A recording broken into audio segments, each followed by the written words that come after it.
आज उमेदवारी अर्ज दाखल करत असताना परवा मी आव्हान केल्याप्रमाणे आज महाराष्ट्रामध्ये एक संदेश गेलेला आहे। एका शेतकऱ्याच्या मुलाला खासदार करण्यासाठी सांगली जिल्ह्यातली संपूर्ण महाविकास आघाडी एकत्र झालेली आहे।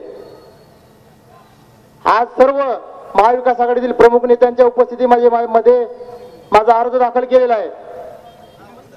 खर तर सांगली जिल्ह्याला व सांगली शहराला कुस्तीची मोठी परंपरा आहे।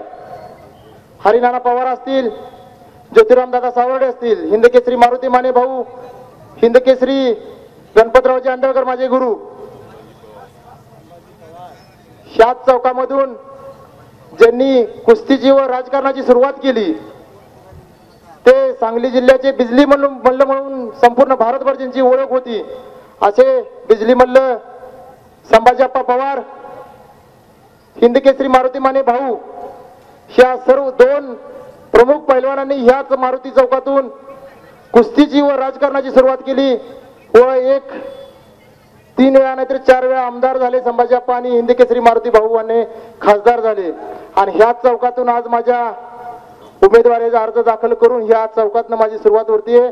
आणि पुढची जनता जर बघितली तर आपला विजय हा निश्चित आहे एवढंच मला आत्मविश्वास या निमित्तानं होतोय। मी ज्या पद्धतीने पाठीमागे सांगितलेलं होतं,